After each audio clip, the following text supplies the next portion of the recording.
Selamat malam Tuan Boni. Selamat malam Tuan Samsul. Okey, kita ada soalan daripada Tuan Salihin. Euro akan continue turun ke cikgu? Saya rasa 2-3 minggu ni kita pernah bercerita pasal Euro.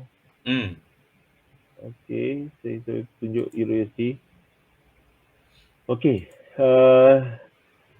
rasanya minggu lepas ataupun minggu sebelum tu kita kata Euro mungkin akan turun, okey, sebelum dia naik semula. Jadi sekarang ni kita nampak memang Euro lepas Euro punya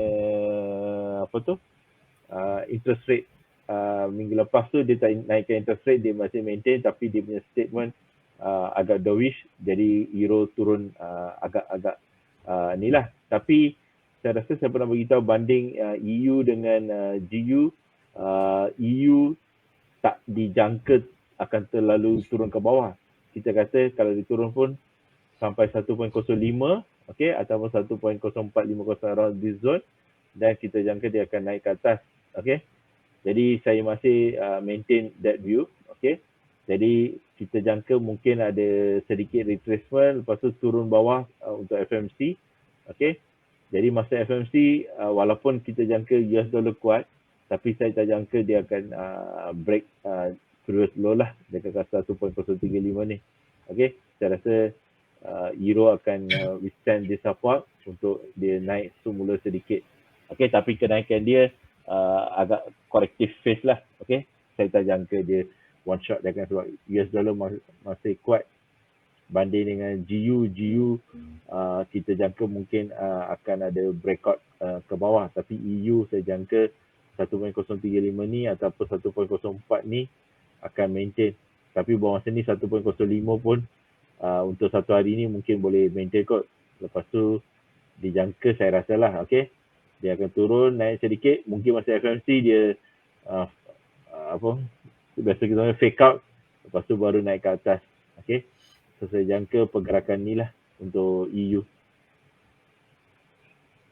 Okey, baik. Terima kasih Cikgu Rashid. So itu analisa untuk Euro USD.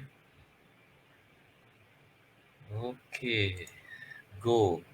Jumaat ramai kantor Actually EU pun dia bergerak, maksud saya Euro lah. Hari tu dia pun ada pergerakan yang mendadak ke atas, kemudian baru turun. Kan Cikgu Rashid? Ya betul, sebab EU mula-mula nampak hawkish. Jadi dia kita ada ke atas nampak tu. dia breakout kat sini. Kat Okey, situ pun dalam rasa berapa point? ramai terkenal tu. Dalam 60 pip, 70 pip. Jadi orang ingatkan dia akan sambung. Tapi Okey, dia tapi sekejap dia sebenarnya naik, dia turun terus. dia turun semula. Sebab masa tu siapa yang ikut siapa tu Christian Lagarde punya speech ataupun ECB punya statement, dia orang akan tahulah memang EU melemah.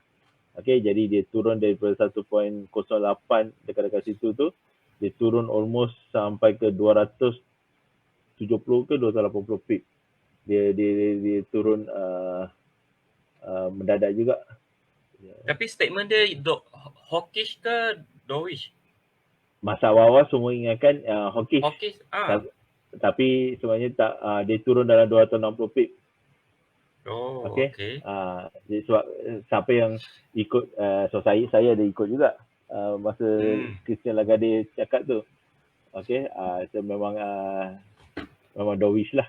Okey, tapi siapa yang tengok sampai penuh tu, itu yang saya kata. Okey, EU kita jangka akan mungkin ada sedikit penurunan. Okey, sama ada macam ni ke atas ataupun kita jangka naik ke atas sedikit, masa FMC turun, lepas tu baru naik semula.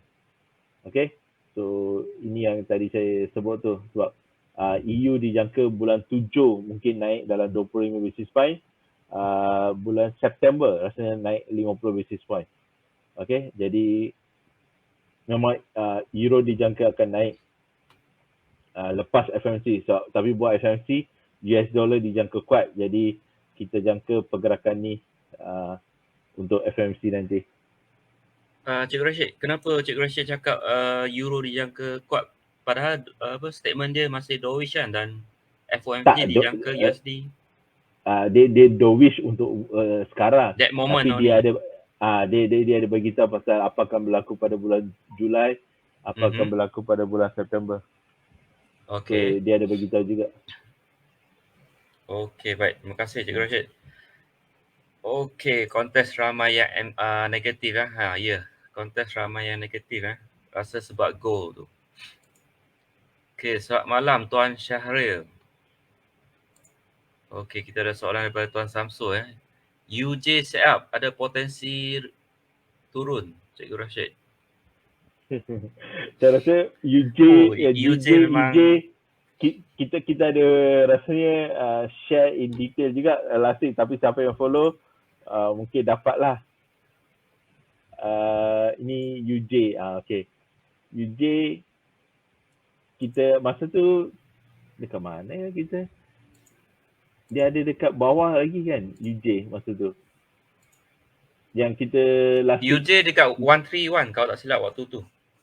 tak, itu 131 tu dah lama dah. Tak, minggu lepas Cikgu Rashid tengok yang Minggu lepas 12, maknanya 5 hari bulan. 5 hari bulan. 5 hari bulan maknanya dekat situ. Oh betul. Dekat 131. Okay. yes. Oh yeah. Okay, betul. Dekat 131. Okay. So rasanya last week saya dah bagi tahu Japanese yen pair kena hati-hati. Okay, sebab saya tak jangka dia terlalu kuat. Masa tu kita dekat 131 dekat sini. Yes, Saya ingatkan dia akan pergi sampai 132 ataupun paling banyak 133 kat sini. Okay, sebelum dia turun bawah. Okay, tapi dia pun terlajar. So, saya banyak sell dekat sini juga. UJ, GJ semua saya banyak sell. Tapi dia naik 200 pip. Daripada sini lah, daripada zone saya. So memang agak terperanjat juga saya pun. So saya jangka dia akan turun daripada sini.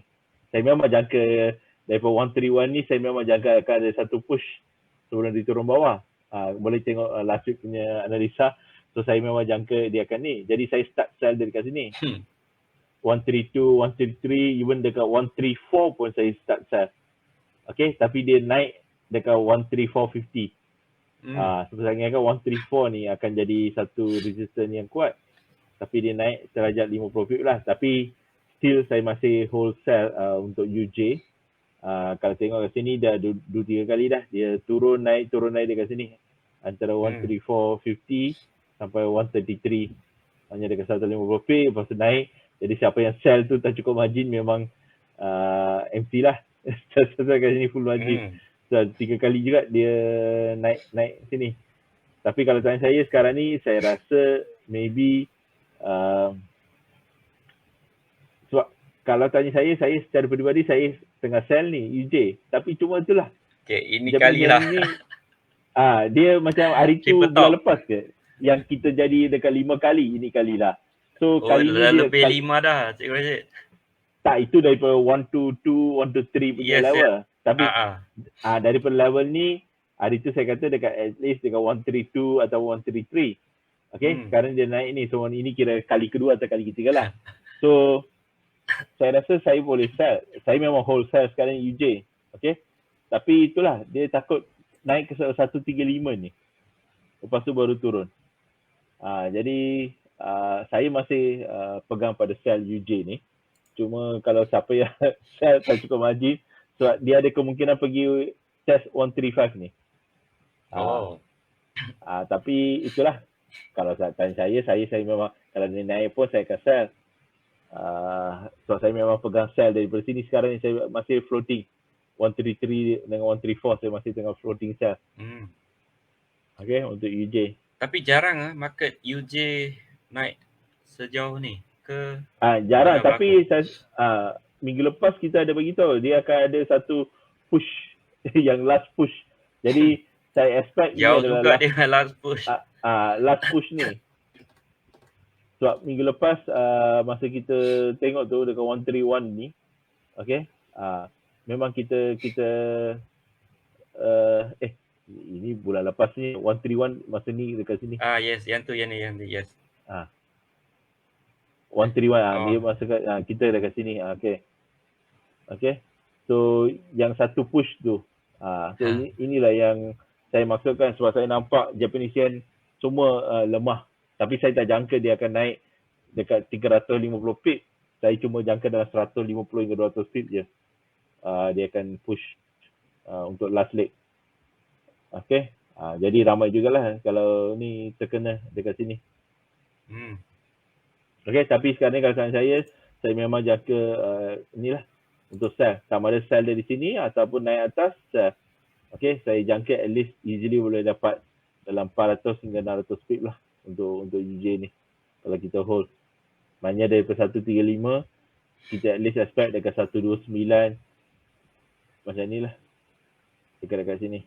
So kalau saya tarik katakan Fibo pun wah jauh lagi 122. Kalau saya ambil yang ni pun dah dapat dekat ni. Fibo 23 pun saya dapat dekat almost 129.